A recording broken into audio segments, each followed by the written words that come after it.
Hello everyone! Today we're making cookie choux. What starts off as a normal boring cream puff is transformed with a yummy topping of sugar cookie and filled with a lighter custard with cream filling. A great treat for any occasion. They can be a little temperamental to make and a few of ours failed too. But some were perfect and others were close enough. And sometimes good enough is still super yummy. Let's get started! First, we need to make the cookie topping since it will need to freeze.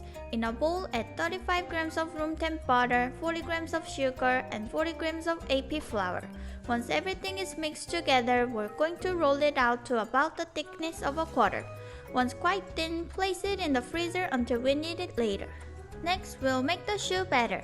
First, combine 65 grams of milk, 65 grams of water, and 60 grams of butter. Then separately measure 65 grams of AP flour and 2 grams of salt. We will also need 2 to 3 beaten eggs. Move to the stove.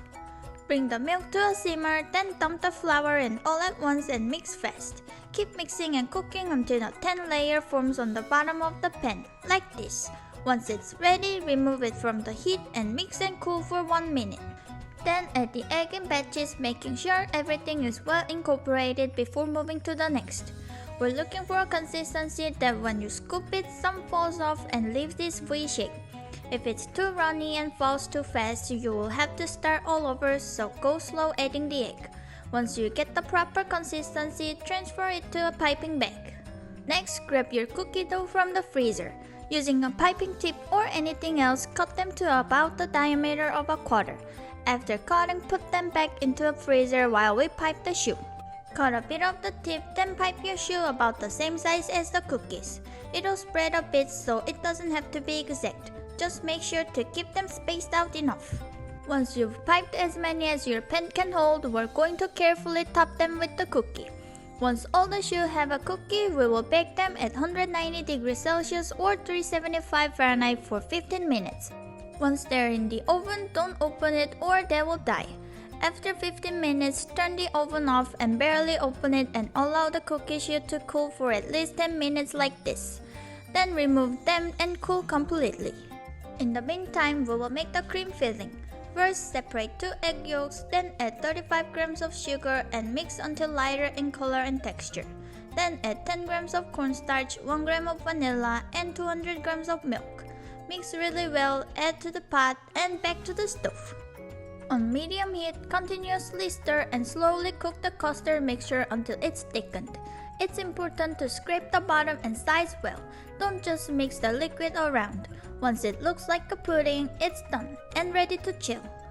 While it cools, we will make whipped cream to mix into it. In a bowl, add 175 grams of heavy cream and 15 grams of sugar. Whisk until you get stiff peaks. Once the custard has cooled, add it to the whipped cream and gently fold to combine. Once mixed, add this to a piping bag.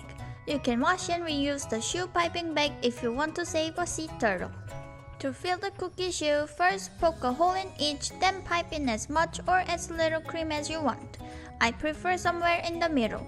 Once finished, save any excess cream in case you want more later. Last step is to stack them up and make them pretty. We tried to use corn syrup like glue, but honestly, it didn't really work except on the bottom ones.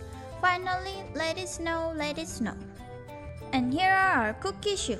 Honestly, these are so much better than regular cream puffs, and definitely worth making the world's easiest cookie dough to put on top. They are perfect for your next Christmas celebration or an anytime treat. Unfortunately, they don't keep well, but we don't think that will be an issue. Like, subscribe, and stay tuned to see what will we cook next.